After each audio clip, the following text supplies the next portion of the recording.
Alhamdulillah ve salatu vesselamu ala Resulillah. Assalamu alaikum. Ustaz, wa alaikum salam. Menin joldoshum aябай жакшы адам. Бирок tilinin zalakasından ököz köp uruşabız. Meni eldik ayaldarga salıştırıp ookаттан başı çıkpayt. Özü dagı aябай жанын карч уруп иштейт. Айтканым дегеним салыштырганы туурабы дейт.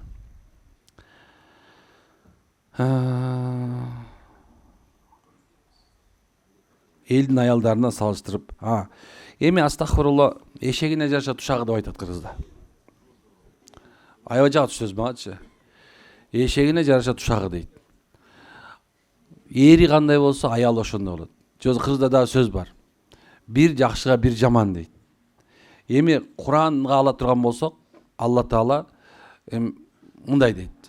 Мындай имандуу аялга иманды эркек туш болот экен.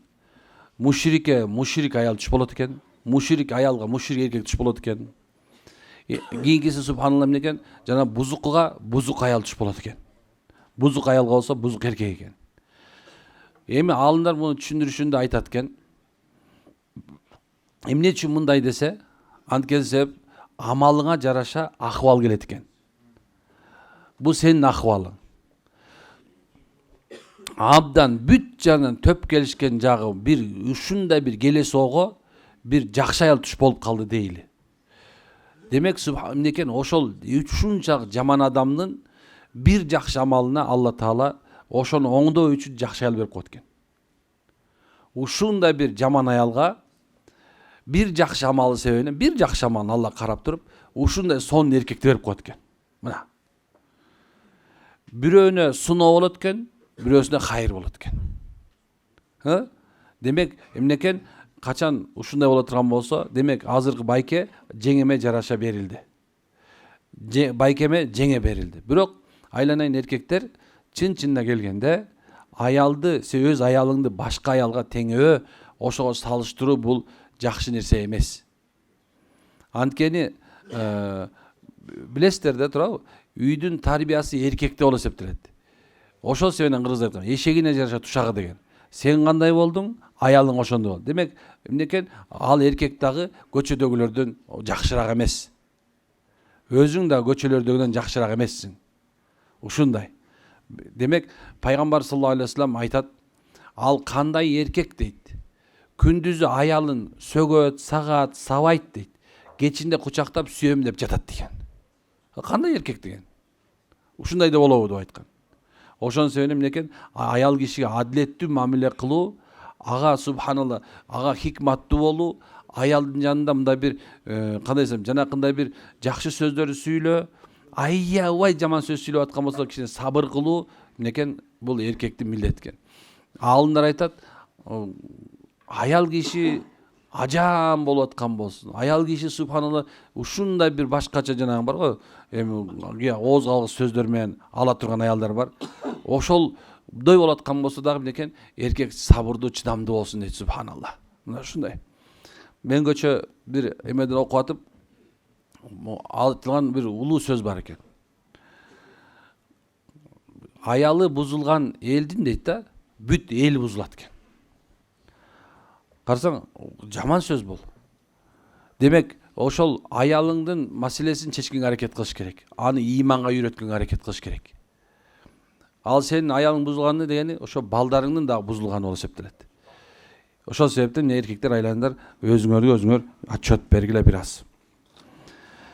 Ассаламу алейкум устаз, менин деген сурайын дегеним, күйөөм намаз окуйт, динден түшүнүгү бар адам, бирок экөөбүздүн турмушубузду бузган чоочун аялдар, кыздар бар. Күйөөм өзүм билбей кылып азгырылат. Көп азап чектик. Изменасынан экен. Бирок дейин дегеним, көп убакыттарда ушул нерсе аз көбөйгөн. Бул абдан көбөйүп кеткен азыр. Эмне үчүн дегенде, фитна заман, ажырашкан аял абдан көп. Ажырашкан эркек андан көп. Buzукучулук бүт тарапта. Мындай айтканда, жанагындай бир шамал менен чаңда үйлөп келгендей, ошондой эле бузукучулукту көбөйүп кетти. Ошол себептен азыр эрен төрөнү алынбай калды. Үй бүлөнүн бузуш деген не проблема болуп калды. Үй бүлөнүн бузулушу бул мындай айтканда, мындай азыркы заманда бир оңой эле мындай семичке чаккандай болуп калган. Ошол себептен эмнекен шариятыбыздын бир эң туура нерсесине келиш керек. Эркектер талак маселесин этият болушуңуздар керек. Талак деген сөздү азыр аял киши, мага талак бер деген аял кишилер чыгып кеткен. Ушундай бир нерсе сөз сүйлөгөндө эле бүттү. Талак бер. Ошол себептен туугандар, эмнекен бул үй бүлөнү бузуп аткан эркек, үй бүлөнү бузуп аткан аял эмне кылыш керек экен? Кудайдан корккула. Бирөөнүн тынч үй бүлөсүн бузбаганга аракет кылыңыздар. Башка нерсе дейли айтам. Жашым 37-де, дин жагындамын. Турмушум күйөөм кыйчалыш болуп эле келатат. Балалуу да боло албай жүрөм. Күйөөм менен көп урушуп болбогон эле нерсе эки башка жашап жүрөбүз. Кыжалат болуп бүттүм. Кандай болгондо бактылуу болом? Такыба болгондо. Аял да эркек да такыба болсун. Такыбачылык бардык баладан сактайт. А тыкыбачылык бардык балага алып келет. Ошол себептен такыба бол, Кудайдан корккула, Алланын кулдары дейт. Кудайдан корку болсо жүрөгүңдө күйөөңө кыйкыргың келбейт. Жүрөгүңдө Кудайдан корку болгон болсо, иман бар, такыбачылык болгон болсо, эч качан аялыңа кыйкырбайсың, сабабайсың. Барды келди баары иманга байланат. Барды келди субхана, барды келди такыбачылыкка байланат. Кудайдан корк. Илгертен сөз бар. Кудайдан коркпосоң, уялбасаң, каалаганыңды кыла бер дейт. Бул илгертен келе турган сөз. Пайгамбарлар, Таурат, Инжилде жазылган сөз бул. Ошол себептен такыбачылык болсо, Кудайдан корку болсо, мына ушул. Эркек менен аял киши атаандашканда бул бала. Мен дайыма кыргыз тилинде макалла каптап сүйлөйм, жаман киши макалчы деп коет экен, бирок эми буга кошулбайм мен. Дегеним, эки кочкордун башы бир үйдө кайнабайт. Бир казанда кайнабайт. Качан үйдө эркек киши аял болушун каалайт. Аял болсо эркек болушун каалайт. Бирок аял эркектей болсо, эки эркек үйдө жашай албайт. Эгер эркек аял болсо, эки катын үйдө жашай албайт. Ошон үчүн эркек эркектей, аял аялдай болуш керек. Мына ошол мезгилде гана субханалла жакшы болот. Эми эркек кандай болуш керек анда? Эркек болуш үчүн мына турбайбы десе, субхан эркек деген кандай болуш керек десе, биринчи гана баатыр болуш керек. Баталын. Эр жүрөк болуш керек. Туура бул жагы бар. Экинчиси субхана эркек киши дайым такай ойлонуучу болуш керек. Ойлоп туруш керек. Келечегин ойлоп туруш керек. Үй бүлө жөнүндө ойлоп туруш керек. Бирок эркектик деген нерсе аялын сабоо, аны оозунду баштап, оозун мындай айтканда жырдыйса чабуу, көзүн көгөртө чапкан, бул эркектик эмес. Бул субхана мындай айтканда психологический неуравновешенный эркек уже бул. Шариятыбызда мына эр жүрөк болсун, баатыр болсун, эл четинде болсун, жоо бетинде болсун деп айтылат. Кайраттуу болсун деп айтылат. Бирок эми аялга келгенде, аялдын үйүнө келгенде, мынекен жумшак, жөнөкөй, жоош, жоомарт болсун деп айтат. Эркек ушундай болуш керек. Балаңдын жанында сен бала болушуң керек. Балаңдын жанында сен муаллим болушуң керек. Балаңдын жанында сен эркек субханалла эмнекен баатырлыгын көрсөтүп, жол көрсөтүүчү болушуң керек. Арык чаба турган болушуң керек. Сен аркаңан суу агыш керек. Мына бул эркек. Эми аял кандай болуш керек десе, аял киши субханалла эч качан оңолбойт экен алчы. Аял бир эле аял болуш керек, болду. Ошо күйөөсүнө субхан баш ийиш керек, башка нерсе эмес.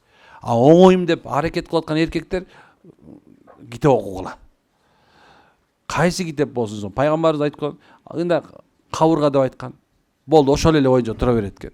Кандай мамиле кылсаң, сага ошондой мамиле аялдан чыга берет. Аял ушундай да, мына көлөкө. Эркек көлөкө кандай жылсаң, көлөкө аркаңан ээрчийт го, туурабы? Аял бул көлөкө болот. Сен кандай движение кылсаң, ал ошондой движение кылат сага. Сен жакшы мамиле кылсаң, жакшы мамилеси чыгып, артып, өөрчүп жанагындай бир гүлдөй болуп ачыла берет. Биягынан кичине турмас болсаң, автоматически субхана кабанак ит болот. Кыргызда сонун сөз бар субхана. Некен итти чапкыла берсең эмне болот? Кабанак болот дейт. Ошон үчүн аял киши, эркек киши андай болуш керек экен. Субханалла, жоомарт, маша берешен, кезде субханалла бир подарок берип койсо. Мен апамда деле мындай бир эмеси бар. Илгери атаң мага могап бергенди деп айтып берет да. Илгери.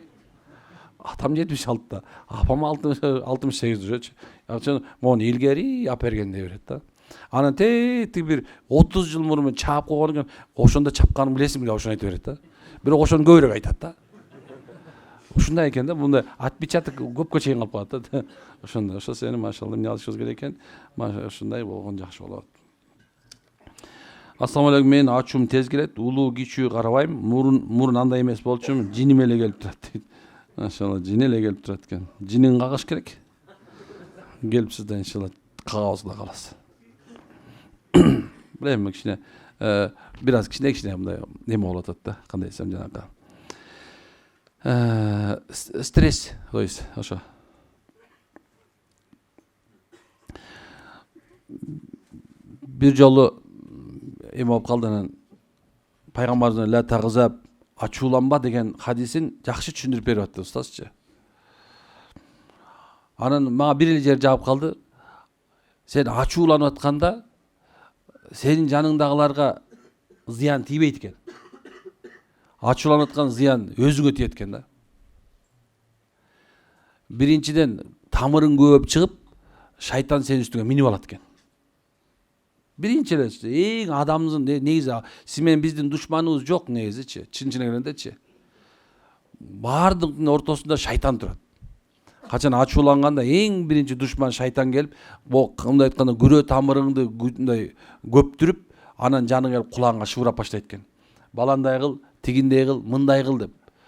Анан ошол нерсенин аркасынан кантип ээрчип калганын билбей калат экенсиң. Андан кийин анан оозунан ак ит кирип карайт чыгып баштайт. Жаныңда да карабайсың, улуу күчү карабай калат. Ачуу ушундай экен да. Яны үчүнчүсү ооруйт экенсиң. Сахар болосуң, инсульт болосуң, инфаркт болосуң. Мен көбүнөн сурайм да, эмне болуп мында болсо, билбейм, уже бир ачууланып атканын билем дейт да. Болду. Ачууланып билет, эми бир жакча кыйшайып калган. Тебе надо. Кыйшайып калгандар келип атабы? Коляскага отургуңар келип атабы? Эртерээк эле. Эртерээк эле субханалла мында бир балага душ болгон, анда сөгүнө бер эле. Эмне кыласың? Бирок сөгүнүч дагы чоң күнөөлөрдүн катарына кирет. 5 убакыт намаз окуйм. Илими чоң, бирок 5 маал намаз окуйт. Илими чоң. Бирок жакшы көрүү сезими жок болуп жатат. Турмушуна чыксам мындай болуп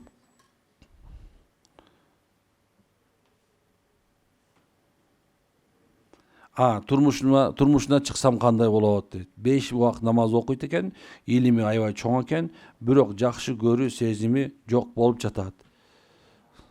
Ошондо тиги жакшы көрбөй атыптыр да. Бу сиз проблема экенсиз ошочу, азыртанычы. Азыртаны жакшы көрбөй атат деп атсаң, кийин кантип жашайсың? Өзү проблема экен буга жазып аткан кишичи. Эми өзү чын-чынына келгенде мындай болот да. Бир нерсени туура түшүнүп алгыла. Мына бул болсо Абдулла, бул Айша. Бул Абдулла, мына кичине чоңураагын алып коеюн да, себизирегин. Бул Айша. Эми кара. Бул экөө сүйлөшүп жүрөт. Бул айтып атат, мен сени сүйөм, бул айтып атат, мен сени сүйөм, сенсиз жашай албам, тудум, нана. Анан кийин субханым эмне болду? Эми бул өзүнүкүнө жетти, максатына жетти. Топпа. Жетти максатына. Эмне болду? Эми уят ачылды. Эми сүйүү жоголду болду. Бул качат эми. Бул экөөнүн ортосунда нике жок деген маселе. Эми качан нике болгондон кийин бул сүйөм десе, бул сүйөмсө экөөнүн уят ачыла турган болсо соопко айланат дагы, экөөнүн ортосу сүйүүсү да уланып кете берет. Эмне үчүн эле пайгамбарыбыз айтат, сүйүү дейт, бул никеден кийин деген. Каяктан кийин экен? Үйлөнөсүң, анан сүйүп баштайсың. Ошол себебинен машалла биз ушул нерсени туура түшүнөбүз. Азыркы мезгилде мындай бир кризисте турабыз. Сүйүү кризисинде турабыз баарыбыз. Sen meni süybөйсүң, sen maga жакшы мамиле кылганды билбейсиң, sen деген минтпейсиң, sen мындай кылбайсың, sen аябай начарсың, sen эркектердей болбойсуң, ана индийский кинодой болбойсуң, тоонун башына барып бийлебейсиң, турецкий сериалдай болуп туруп, о ашкым деп айтпайсың, корейский сериалдай болуп мен үчүн жан бербейсиң, башталат концерт. Мындай жашоочу, ушинтип жаша, ушуну күтүп жашап аткандар, бул максаты жок. Анан жашоодо кичине анча-мынча мындай айтканда, кандай десем, оорчулукту көрүп калган адамдар болду. Сезим менен жашоо болбойт. Адамдын жашоосу сезим менен болбойт. Адамдын жашоосу түшүнүү менен болот. Кечирүү менен болот. Берилүү менен болот. Ошон үчүн азыртан эле болсо, анда ниетиңиз оңдоп тийиңиз. Алыңыз же болсо. Ассаламу алейкум устаз, бойдок кыздарга болочокту жолдошумду кандай тандаш керек деген суроого жооп берип койгонсуз. Бул экөөнүн эмеси бир экен. Ошо 5 убак намаз окуган, илими чоң болгон, айлөбөсү күчтүү болгонго тийиш керек. Ошо да. Жок, такыбаны карагыла. Газанын азыркы Газа деп атпайбызбы? Ошо Газанын бир чоң бир соту болгон экен. Казысы. Анан ал казынын бир бакчасы бар экен. Жүзүм бакчасы. Бир күнү ошол эмеден базарга барып бир кул сатып алып, кулчулук заманда. Анан ал жерге бирөөнү ошол кулду баягыл жерге коюп коюптур. Кызмат кылган. Бир нече убакыт өтөт. Баягыл жерге келип, өзүнүн казылары менен баягы келип, мына менин бакчам бар деп чоңдор бир нерсени жасап алып мактанган жакшы көрүшөт го. Бу меники, анан бу мындай кылдым деп ушундай бир өзүнүн хоббиси болуп кетет да, ошондой бир мактануучу. Анан баягыл жерге барып, кызматчысына айтка бар дагы бизге жүзүм алып кел десе, баягы табакка жүзүм алып келиптир. Анан жесе эле ачуу экен. Чакырып келип бер келчи дейт. Бу бакчада эмне? Канча нерсе жүзүм турат. Ушунун кайсынысы таттуу, кайсынысы ачуу экенин билбейсиңби десе, айтат экен, сиз муну кара бак дегенсиз, мен карадым, бактым, бирок мен даамын сезип ости деп айткан эмес дептир. Десе, сен даам ости элексиңби? Жок, ости айткан эмес да. Бар даамдап туруп алып кел дейт экен. Баян даамдап алып келгенден кийин, эртеси күнү казылардын баары кеткенден кийин кызын алып келип туруп, баягы кулга азаттыкка чыгарып туруп, баягы кулга никелеп коюптур. Бир күнү келет, никелеп коет да келет экен. Келсе, алдынан кызы тосуп чыгат, ыйлайт, анан сага эмне болду десе, ата, мени дейт, суп-сулуу, канча деген киши колун сурап келген, бирок берген эмес экен. Сулуу десе сулуу, илинбесе илим, бардык нерсеси байлык бар. Эми бир кулга берип койдуңуз дейт. Эми бул кулга берип койсоң дагы дейт, бул эми эркектик мага эме кылбай, менин жаныма кылбай, 40 күндөн бери менин жаныма жолой элек дептир. Анан баягы чакырып келип, күйөө бала, бул эмне кылганың?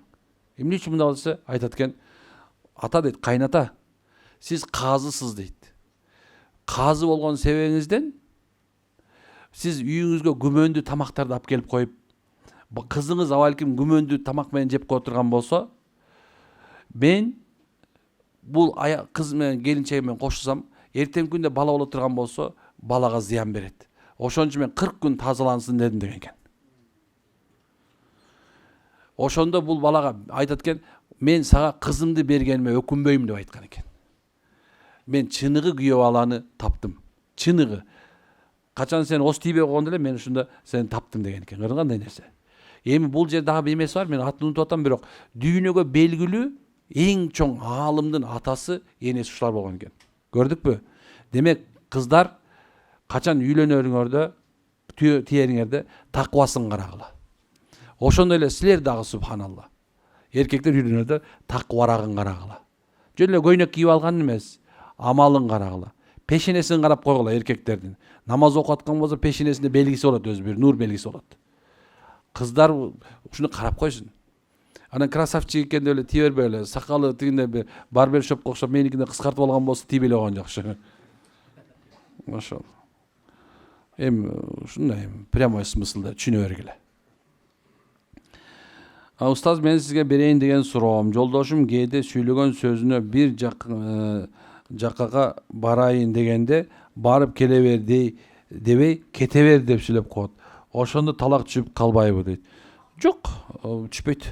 Талак сарихан ачык бар. Ачык сөз бар. Талак десе талак түшөт. Бирок кете бер десе, машалла, эми балким диалектиңер болушу мүмкүн. Ар кай жакта ар кандай сүйлөнөт да. Бошсуң десе эле бошоп кете бербейт да. Так, мен кечки демде бир колумдун сөөгү ооруп, дем бүткөндө токтоп калат. Денем бир нерсе сайгылап атат. Эмне мындай болуп атат? Эми субханалла оорубуз бар да, значит, көз тийүү жана кандай бир нерсе, ошол нерсе болот. Демде ар кимге ар кандай болот да, ар кимге ар кандай маселе болот. Ассаламу алейкум агай, менде жүрөктүн сезими жок. Болду го, көп сүйлөбөйт. Толкунданбай калдым. Көп сезим жоголду. Жүрөк катып калгандай болуп атат. Көп зикир кылыңыздар. Зикирдин абзели бул ла илаха иллаллах, дуанын эң жакшысы бул альхамдулилlah. Ошон бирге эле инсандын жүрөгүн катуулуктан чыгара турган, адамга жакшылап келе турган бул астагфируллах сөзү. Астагфируллахту аябай көп айткыла. Анткени истигфар айтууда Алла Тааланын жумшактыгы бар. Истигфар айтууда сенин жүрөгүңө жумшактык келет. Жүрөгүң катыган жүрөгүң эмне экен, жеңилдейт. Мына ушундай. Мисалы, астагфируллахуллази хувал хайюл койюм ва атубу илейк деп айтса, ошол адамдын күнөөсү кечирилет. Эгерде кечинде жатардай турган болсо, Алла Таала субхана бардык күнөөсүн кечирип, деңиздин жээгинде көбүк боло турган болот. Канчалык болсо, ошончо күнөөсү кечирилип кетет.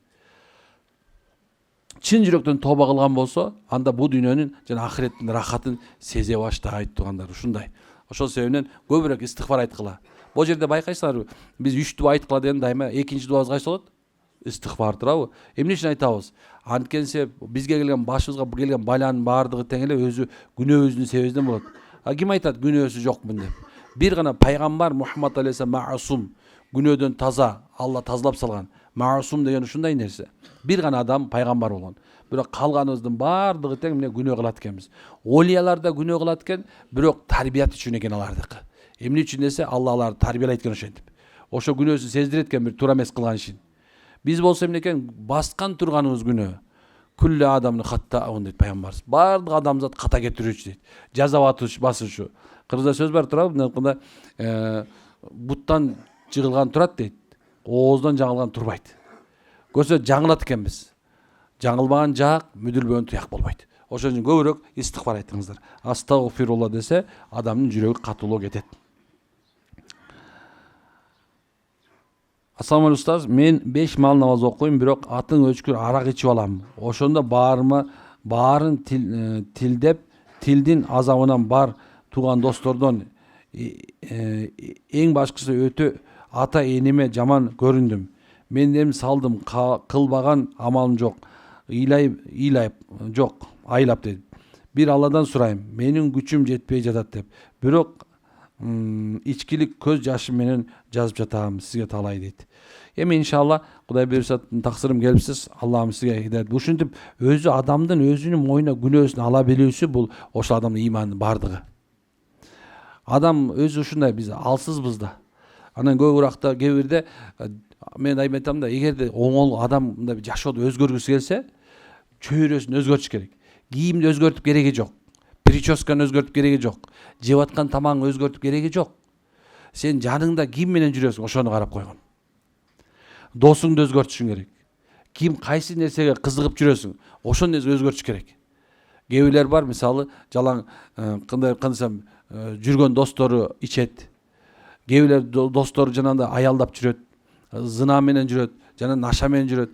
Бөлүнгүлө. Мечиттер эмне үчүн билесиңерби? Мечиттер субханалла оңоло турган сто. Мечиттин ичинде келсең, адамдар көрөсүң. Мындай карасаң, Audi бар, Mercedes бар, субханалла. А жерде Toyotалар бар, субханалла, бывший эмелер бар. Алар аябай бузук болчу. Стук берип калган болчу керек болсочу. Анан субханалла, эмнекен ошол жерден оңдолгон. Анан алар да кичине бир сөздөрүн айтып берет дагы, анан кийин көрсө оңолсо болот турбайбы деген нерсе болот. Туурабы? Оңолсо болот турбайбы деген сөзсүз болот. Адамда ушундай нерсе жылытташ керек да. Анын эң жакшы негизи мен мисалы 77 мага 77-лер менен жүрүш важып эмес. Мен керек болсо 80, тетигинде субхана 85-жылкы досторум бар. Эмне үчүн дегенде, алар менен сүйлөшкөндө машала ойлогон максатың бир, жүргөн жолуң бир. Мына ушундай Абу Бакыр менен пайгамбар экөөбүз 10 жаш айырым бар болчу. Абу Бакыр 10 жаш улуу болчу, эгерде мен эме кылбасам, унутпасам. Достчулук үчүн мындай эме жок. Ошон үчүн ким менен жүрөсүң, ушуну карап коюңуз таксырым. Анан чөйрөдөн үзүлгүлө. Барго жана Абдырахман жөнүндө узун хадис бирок айтайын дегеним, субханалла, асман менен жердин ортосундагы эмнекен аалам өзгөрүп кеткен. Ниети оңолуш үчүн шаардан чыгып бараткан өлүп калды, киши өлтүргүч. Аллахым аны коргондагы жерди жылдырып туруп бейиштик кылып койду. Эмне үчүн эле ниети оңолуш үчүн болгон себебинен. Ушундай.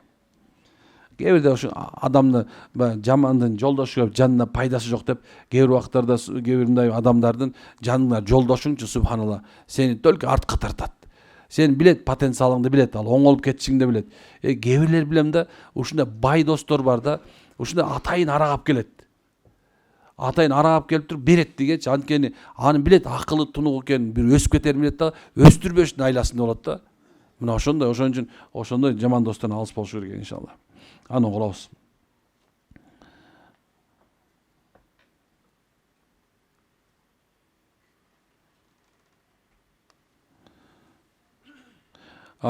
Мен сизден дуаңызга муктаж болуп келдим эле дейт. Баары жакшы, сизге Аллам ыраазы болсун. Устаз, айтайын дегеним, мен бир учурда 1-2 ай болду. Үйдөн бир аз кысылуу, жүрөгүм тынч эмес болуп, үйдөн чыгып кеткенде тынч болуп эс алып калып айттым. Бул үйдө таза эмес дегенде түшүндүрөбү?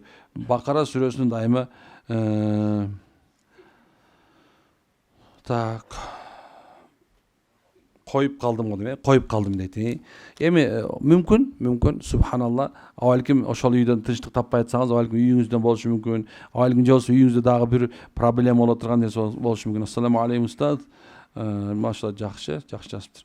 Сизден Алла ыраазы болсун. Устаз, өзүңүз өтүнүчүбүз бар эле. Бизге дуа кылып коюңузчу. Устаз, улууларга насаат айтып коесузбу? Бизди жаштарды адам катары көрүшпөйт. Бир нерсе десең, мен улуумун дешет. Өзлөрү жараткандан баш ийишпейт дейт. Машалла. Пайгамбарыбыз айткан нерсе бар. Бир заман болот дейт, каарылар жаштарды күнөөлөйт дейт. Жаштар улууларды күнөөлөп калат деген. Заман келди, ошол мен ойлоп койсомчу. Могу тоону көрүп атасыңар да, Чөп чабылатпайбы? Байкап атасыңарбы? Мен бир нерсе айтып берейин ошо чөп туурасында. Бир жолу мындан 4-5 жыл экен, жаштардын баары чогулуп немка деп коет го, жана чапкыч. Айдатып келип алышыптыр. Аны аксакалдар айтат, "Эй, муну чаппагыла, азыр чөп быша элек" десе, "Ойым, аксакалдар сүйлөй эле бересиңер, болуп турганда чаптырып салалы да" деди. Анан кийин аксакалдар 1-2 жолу айтты, болбоду, барышты, чабышты. Кудай насип экен, эртеси күн бир жаан дыбырап эле өтүп койду. Ошол жылы эч ким чөптү жыйнаган жок ошол жерден. Быша элек чөп көрсө бир эле күндө чирип кетет экен да. Ал айтты, бул чөп быша элек деп айтышкан. Эми айтайын деген максатым эмне? Биз улууларды эмне үчүн угушубуз керек десе, анткени жашоодо тажрыйбасы, жашоодо болгон сенден биринчи 20, 30, 40, 50 жыл мурун көрүп койгон ошол проблеманы. Ойлоп атасыңар эмне? Силер салган үй башкача салып атасыңар? Жок, ошондой эле салып атасыңар ошол үйдү. Улуур дагы ошолор көрсөткөндөй салып, ошолордукундай эле салып атасыңар. Эмне башкача аялга үйлөндү деп атасыңарбы? Ооздор монтуп толтуйтуп алган эле болбосо, чачтар биян кыр болсо ошол эле аял. Ал мурунтан эле билишет аны кантип тарбиялаш керек экен. Ал баланы силер эле туудуруп койдуңар деп атасыңар. Сенин эле балаң бар бекен. Сен ошол туудуруп койгон адам баласысың сен. Ал сага жакшыраак билет кантип бала тарбиялаш керек экен. Түшүнгүлөчү? Ошонун себебинен алардын тажрыйбасын алабыз. Мындай атаңды карап отсаң, атаң дыммаган алкаш сеники. Мен сага жакшы мисал айтып атам. Бирок мындай көзүмү ачып коет да. Кылбай эле кой ошону. Анткени ал уже давно көргөн, ошо жеткизген ошо. Туура. Бирок ар бир нерседе бир өзүнүн акыйкаты бар болуш керек. Улуулар биз ойлой беребиз ушинтипчи. Бир жомок айтып берем азыр силерге. Илгери өткөн заманга кеттим мынакей. Кыргыз эл жомогу. Жок. Бизге жомок кылып коюшкан ушуларды. Бирок бул чындык. Бир заманда бир падыша элинин баардыгын көчүргөнгө аракет кылыптыр. Аны айтат экен, бир нерсе эч бирөөңөр үйүңөрдө ата энеңерди албайсыңар. Аксакалдарды, кемпирлер, чалдар жолдо кыйналып өлүп калышат, кыйнайт, жолдо кармайт, албагыла дептир. Анан бирок бир бала укпаптыр дагы сандыкка атасын салып алыптыр. Бир алыс сапарга жеткен менен чөлгө түшүп болуптур да, элде суу жок, кыйналат. Суу тапкыла дейт. Суу жок, бияка барбайт дейт. Артка кайтайынчы бүтөлөт, кырылат. Аны ошол мезгилде баягы бала ушинтип падыша ушундай кылды. Дем жаппай десе, баягы аксакал айтат экен, уйлардын баарын кое бергиле дептир. Букаларды кое бергиле, өгүздөрдү кое бергиле. Кайсы жерге барып өкүрсө, ошол жерде суу чыгат дептир. Казгылашат. Падыша менде бир эми бар. Ушундай кылсак бир чыгат. Точно чыгат, чыкпаса башың кетет. Макул. Баягы өгүздөрдү кое берет. Барып өгүздүн баары бир жерге өкүрүп баштайт. Ошол жерде калса суу чыгыптыр. Апе соройт, сен ушундай жаш болуп алып кайдан билесиң муну? Падышам кечирип койгоңуз дептир. Мен эчтеке билбейм. Бирок сандыктагы атам билет дегендир. Ошондо падыша аксакалды көрүп, ошону кайра кайттырып барып, бүт баарын кайрап келдирген экен. Мына илгери кыргыздын эл жомогу. Бул айтайын деген нерсем ушул эки. Бул жомок эмес. Сен атаң сага караган жакшыраак билет. Улуулар жакшыраак билет. Кайсы элдин улуу сыйланган болсо, ошол жерде өсүш болот. Кайсы элдин жаштар илим билимге умтулса, ошол жерде өсүш болот. Илимдин эң жакшысычы, илимдин эң жакшысы бул субханалла улууларды сыйлоодо. Ушундай. Сурайсыңар. Мен дайым айтып берем. Бата мен эл көрөт дейт. Мен ата энем бар, Кудайга шүгүр, алхамдулилла. Эртең мен атам мен энемен дуалам дайыма. Дуа жок, мен келбейм бул жерге. Бүгүн эртерээк ата энем эртерээк эметип калган. Дуасын алдым, келдим. Дуасыз жылбайм. Мен канча жолу көргөм, силерде элечи. Мен папа дейм да. Коюңузчу папа, ушинтип бересиз. Болбойт мына. Билбейм, өзүң кыл деп коет. Кылып баштасам эле баягы эле атамдыкына келип туруп токтоп калат. Акырында моюнсунуп бергем, айда, болду, сиздики эле тур, азыр эмне кылайын деп сурайм. Ошондой нерсе. Бирок сый урмат жанында туура жаш балдардын билгени бардыр. Акыл жаштан, туурабы? Акыл жаштан суган. Сенин акыл бер. Кээ бирде акылың бар, бирок эсиң жок болуп калышы мүмкүн. Амбицияга берилип бир нерсе кылып алып, бүт баарын талкалап коюшу мүмкүн. Эмне чалда кайда амбиция? Жакында өлөт. Эмне амбиция бар мында? Бул акылың гана айтат. Боо туура, момундай болгон илгери деп. Же калтайтып атамбы? Туурабы? Ийектеги сакал бекер агарган жок. Суроо түшүнүктүү болдубу? Жооп бердимби? Андай. Кимдин атасы бар үйүндө кана? Ай, машалла. Мына ушунча бейиштин дарбазасы бар экен. Ошолорду сыйлагыла, ошо акыл сурагыла.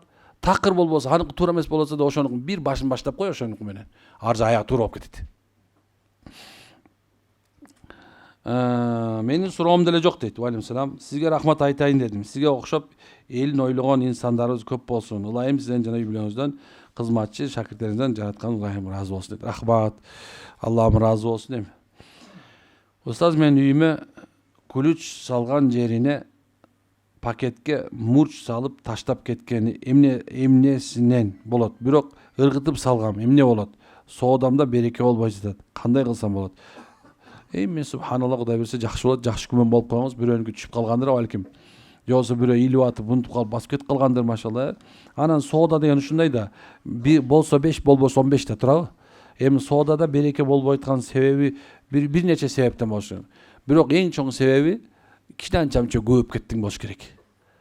Негизи эле кичине көпкөн деле жок болот бир нерсе, билесиңер ушуну. Кичине мында тыйын түшүп калса, тыйын иши кыйын да. Бир нерсе мында бир 10 сом көбүрөөк түшүп калса, эмне болушу мүмкүн? Көп кетиши мүмкүн. Мында арты тегерек четтен карап көрсөң, балким бир аз түшкөндө өзүңө мындай $10,000 түшүп калса, $20,000 машина алып алгандырсың. $10,000 кийин иштеп берем деп. Ошо менен карыз болуп калгандырсың. Карызы бар адамдын өзү берекеси болбой калат. Карыз бул бала деген пайгамбарыбыз. Ошонун себебинен кээ бирлериңер эмнекен мындай бир нерсе кичине болгондо келечекти билгенсип эмнекен мындай кылам тигиндей кылам деп кереги жок үй салып, кереги жок машина алып субханалла өзүңөр кыйнап ийгендер бар. Өзү үнөмдөө деген бар да. Үнөмдөө бар, анан ысырап бар. Ысырап бул шариятыбызда арам. Үнөмдөш бул жакшы. Бизнес коуч болбой эле коеюн мен, айтпай эле коеюн. Бирок пайгамбар саллаллаху алейхи вассалам эмне дейт? Үнөмдөгөндө береке бар деген. 10 сом таптыңбы? Сөзсүз бир сомун колдотконбо 9-ун үнөмдөп кое бер. Аллам акырындык менен берет иншалла. Анан дуасын көп айтыңыздар. Так, мен турмушка чыкканда жолдошум ичет эле. Үйүбүз жок, квартирада көп жыл жашадык. Кызым да, уулум да атасынын кыялын ичкенин көрүп чоңоюшту. Азыр да кызымдын элесинде калыптыр. Ичип алса чечинип алып көчөгө чыгат эле. Бизге да тынчтык бербей эки балам менен кошуна огородторго да жаттык.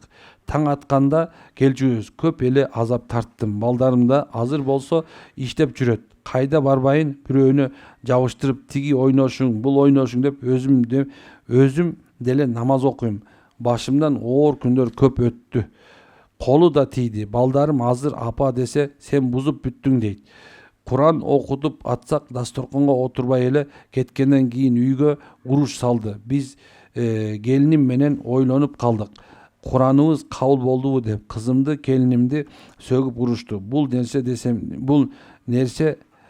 десем эле сага талак бергем дейт. Мен балдарыма карап жашайм.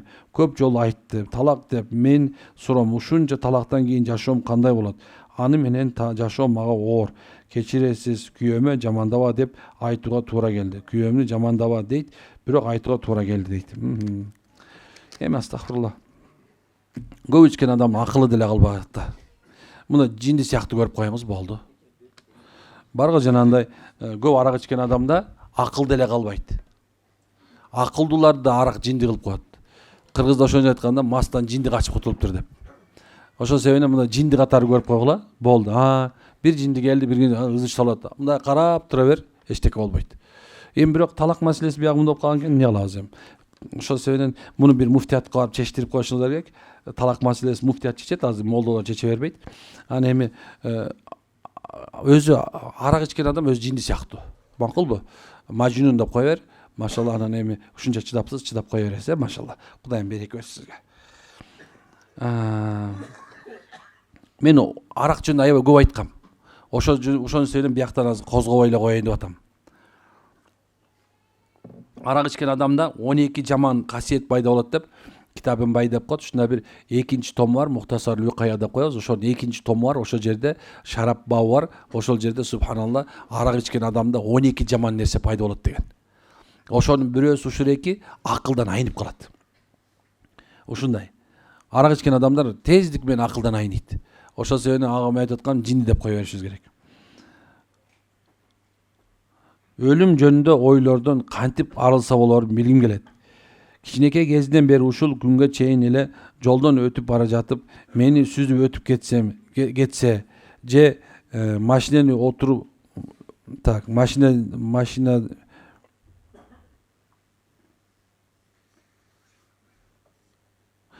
машина отуруп аз авария болуп мен эле өлүп калсам. Терезени карап башым терезеден секирип кетсеми деген ойлор бар. Мурда алар байкалчу эмес, азыр катуураак болуп баратат. Анан кантип өлсөм болот деп көп ойлойм. Ушу ойлорду кантип жоготсо болот? Эми көп истихбар айттыңыз. Анан эми бул кичине анча нервный стресс же болсо бир катуу бир эмеге попадание болуп калган окшойт да. Эми субханалла колдон келсе мындай кылабыз. Өзү суицид деп коет, өзүн өзү өлтүрүү шариатта күнөө, чоң күнөөлөрдүн бири болуп эсептелет. Ким кайсы нерсе менен өлгөн болсо, Алла Таала ошо менен ахиретте кыйнайт деп айтабыз. Алар бейишке кирбейт, намаз окуп жүргөн болсо дагы азапта калат, тозокто болот деп айтабыз. Эми пайгамбарыбыз саллаллаху алейхи вассаламдын заманында дагы бул нерсени пайгамбарыбыз айтып келген. Ошол нерсе пайгамбарыбыз алардын жүрөктөрүн кармап, аларга эмнекен ыйман тилеп, анан аларга Алланын алдында азап бар экенин түшүндүргөн. Демек ошо азапты мындай өлгүңүз келгенде эле тозокко түшпөйм, мен бейишке түшөм деген бир ойду алып келиңиз. Иншалла ошондо Кудай буйрса бир нече убакта кетип калат. Васваса дейбиз мунучу. Же болбосо азгырык. Устаз 4 жолу турмушка чыктым дейт. 2 кызымдын атасы наша чегишкен. Кетип калып 3 жолу күйөөгө тийдим дейт. Азыр бойдокмун. Ушуну менен жалгыз эле жүргөнүм туурабы? Кыздарым атасы үй берген, жаздырып. Бирок ал үйдө жашабайм. Алып жашасам болобу? Мындан ары эмне кылайын? Сиз субханалла ошол үйгө барып жашаңыз. Ана мүмкүнчүлүк болсо эми наша чекпегенде чыгып алыңыз иншалла. Жакшырагын карап тандап тийиңиз. Деп эле тие бербеңиз, макулбу? Макулбу? Ошол себептен машалла чыгыңыз жалгыздык бир Кудайга. Субханалла илгери бир баягы 90га чыкканда чал каза болуптур, анан кийин баласы келип, апа эрге тийип ал, апа эрге тийип ал, апа эрге тийип алса, ок, эмне дегениң десе, парзыман кутулайын деген турбайбы? Ошо нерсе ушундай. Бул дүйнөдө жалгыз жашаган болбойт. Жалгыздык бул өзү апат, кайгы, өкүнүч бул. Ассаламу алейкум устаз. Демибизди бүттү десеңиз, келип демге катышып баянап турсак болобу? Келгим келе берет, рахмат. Боло берет. Ачык биздин эшик. Киргенден кийин жабык.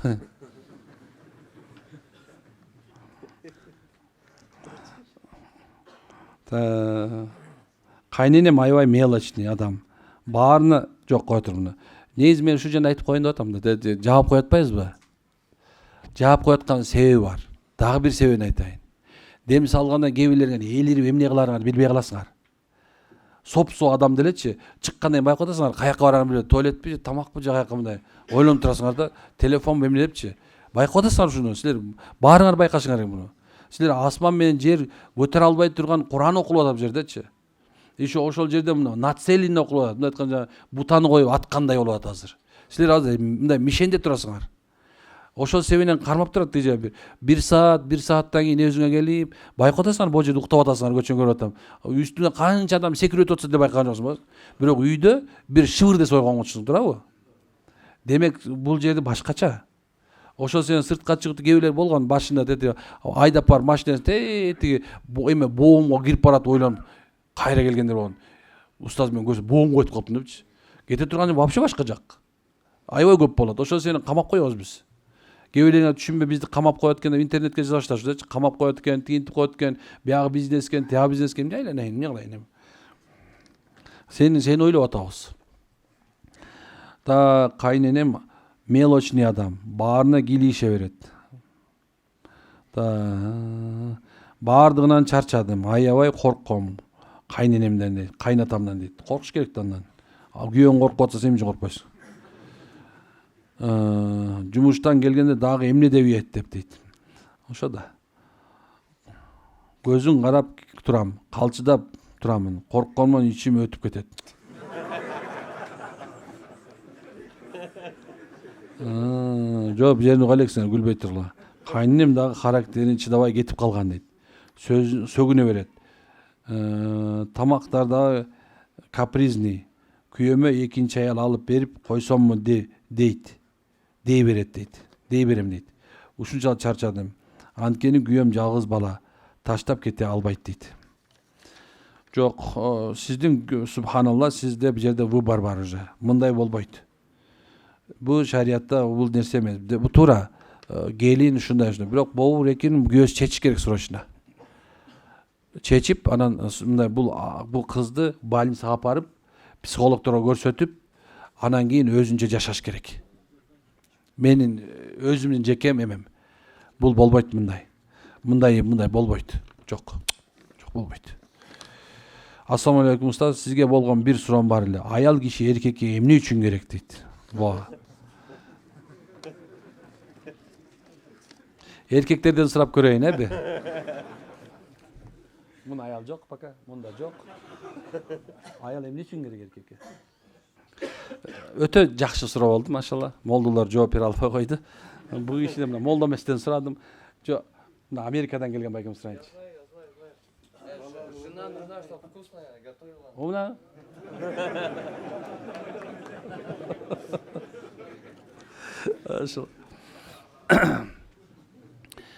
Elhamdülillah bul жагы аябай сонун суроо болду. Негизинде Алла Таала адам атабыз, мен мындай сыйрадан айтайын силерге, анан өкүмдөрдөн айтып берем. Алла Таала адамды жаратып бейишке, бейиштин ичинде жүрүп адам атабыз кайгырган экен. Алла Таала анын кайгырганын билип, уктатып туруп, анан сол кабыргасынан алып туруп Хава энебизди жараткан экен. Кийин Адам алейхисалам ойгонгондо жанында аялды көрүп, ушундай рахат алып калган экен да. Сүйүнүп кеткен экен да. Ошондон ушул мезгилге чейин субханалла аял киши эркекке анын жан дүйнөсүн сүйүнтүш үчүн керек экен. Динде эмне үчүн дин берилсе, көрсө ошо Адам ата менен Хава энебиз кандай бири-бирин көрүп сүйүнгөндөй, ошондой жашоо үчүн дин берилиптир. Бирок динден алыстаган сайын адамдар аялды бир муктаждык катары көрүп башташкан. Же болсо мисалга төшөк муктаждыгы, тамак муктаждыгы, кимде же болсо субханалла бир мамиле муктаждыгы, жок андай эмес экен. Аял менен эркектин чоң бир маселеси бар. Бул биринчиден субханалла албетте адамзатты көбөйтүү, экөөнүн ортосунда бир мухаббаттын пайда болушу. Экинчиси болсо эмне экен? Бири-бирине ээрик шаркак болуп, бири-бирин толуктап туруш үчүн. Бул дүйнөдө экөө бири-бириси жок жашай албайт. Толуктап турат бири-бирин. Эгерде ал жок болсо тиги кыйналат, тиги жок болсо тиги кыйналат. Ошондон бири-бирин толуктоо үчүн, жан дүйнөсүн бири-бирин рахат алыш үчүн жараткан. Мына ушундай. Ошо себептен мен көп айтам да кээ бир үй бүлөлөргө. Мен Кыргызстанда көп убакытта бактылуу үй бүлө, күчтүү мамлекет деген тема менен көп жерде кыдырып келдим. Көп жерде көйгөй нерсе ушул аял менен эркектин ортосунда болгон себебинен үй бүлөнү чыңдайлы. Кыргыз элибизде үй бүлө бузулуп баратат, талак бергендер көп, түшүнбөгөндөр көп болуп атат. Абайын биз сөз угуп калып бактылуу болуп калышар деген ой менен кыдырдык. Мына ошондо көп аялдар, эркектер биздин айткан сөзгө кирип, эмне экен кадимкидей өзүнүн калыбына келип, жашоосун иншалла оңдоп кеткендер көп болду. Ошон үчүн бири-бирине ээрик шаркак жашоо үчүн экен иншалла. Так, ассаламу алейкум. Сизге болгон бир суроом бар. Жин адам баласына кандай учурда пайда болот дейт. Жиндүү болгондо пайда болот, ачуусу келгенде пайда болот. Бирок биздики баш ийбейт. Ошон себептен субханалла ал дайыма бар. Ар нерсе жаман нерсе өлтүрөт, жанагы өлүмгө апарат, жанагындай нерсе жаман ойлорду алып келет. Ошол шайтан. Намаз окутпай айтканда ошол. Ошого каршы тура алсаң, машалла, демек мына ушул ар жагы туура болот деген сөз. Бир суроого жооп берели, эми калганына болсо убакыт болду. Эми Аллахым береке берсин баарыбызга. Жин өзүнчө бир аалам. Алла Таала жиндерди оттон жаратты, периштелерди нурдан жаратты, адамды болсо топурактан жаратты. Биз дем салуудан кийин базарга тойго өлүктүн үстүнө барсак болобу дейт. Кайсы жакка барууга тыюу салынат? Бардык жерге бара бересиздер. Базарга баратып, сол бут менен кирип, дубасы менен киргиле. Өлүккө барганда аял кишилер барбай эле койсун. Өлгөнгө эркек киши барат жаназага туруш үчүн.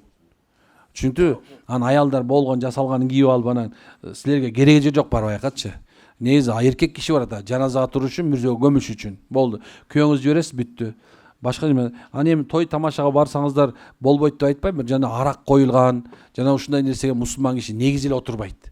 Даңка дуңк музыка болуп аткан жерге отурбаган жакшыраак. Мына белгимде айтканда жүрөккө нифак деп коет, эки жүздүүлүк алып келе турган мындай бир жаман амалдардын бирөөсү ушу музыка, жана арак коюлган дасторкондор, мына анекдот айтылган, жалганчылардын топтолушу, карта ойногондордун топтолуп турушу, мына ошондой жанагындай нарды ойногондордун топтолуп турушу адамдардын жүрөгүнө нифак алып келет дагы, жашоосунда жанакыл Алланын дининен болгон алыстатууга алып келет, башка нерсе эмес.